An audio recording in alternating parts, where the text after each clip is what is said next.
Hi, Steve Sander here. I'm outside of my house here at the community at Song of the Morning in Vanderbilt, Michigan, where I stay for the summer.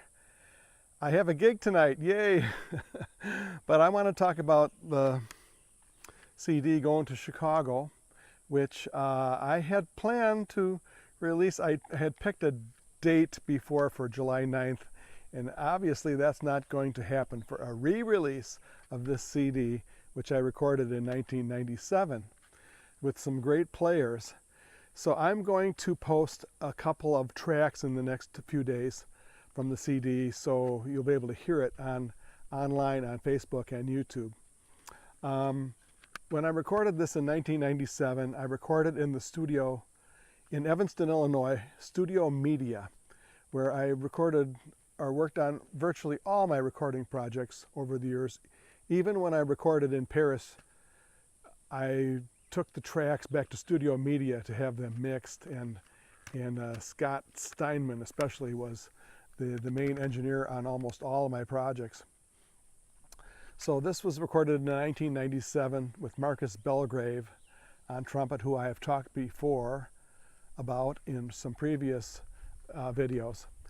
And he, of course, was the remarkable trumpet player from Detroit who played on a lot of the Motown hits and also played in the Lincoln Center Jazz Orchestra. And he's also very famous for playing with one of the great Ray Charles bands from the late 50s, early 60s. When he was in his early 20s, he might have been 20 or 21 years old, he played a solo on a Ray Charles recording on the song Alexander's Ragtime Band. And that really put him on the map, and that's what the way he put it. That he said that solo put me on the map. Just as a little aside, Marcus talked about that session where he was with these great players like Clark Terry, and I can't remember all the great players who were on the session, but I know Clark Terry was on the session because Marcus said, gee, Mr. Terry, would you like to take this solo? Because Ray Charles had assigned it to me, but I think you would do a better job playing this solo on Alexander's Ragtime Band.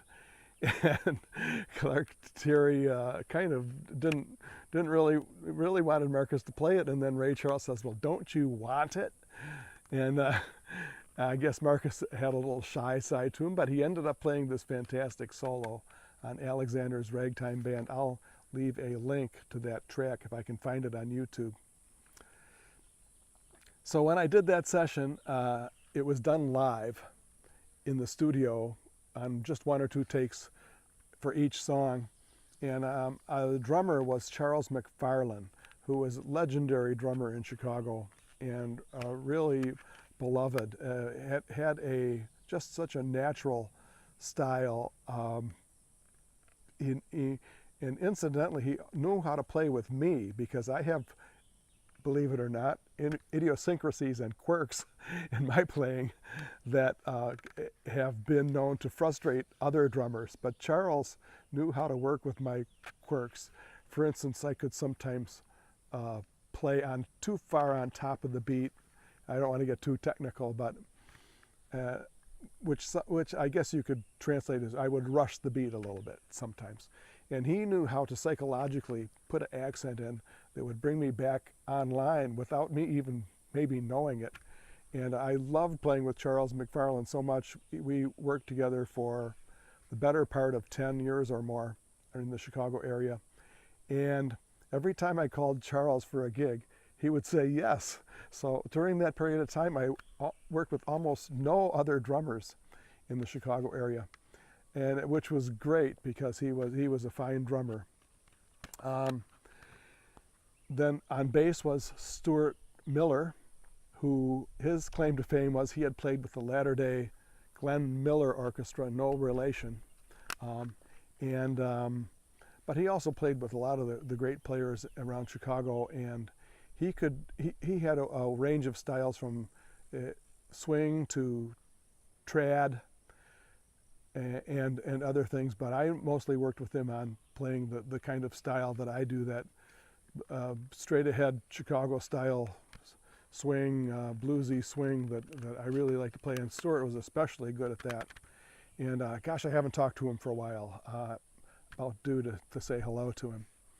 He was from Kentucky, I believe, moved to the Chicago area and found a lot of work in Chicago. So Charles on drums, Stuart on bass. I played piano and I sang, and Marcus Belgrave on trumpet. And I have an archive of videos somewhere from that session that I'll have to dig out.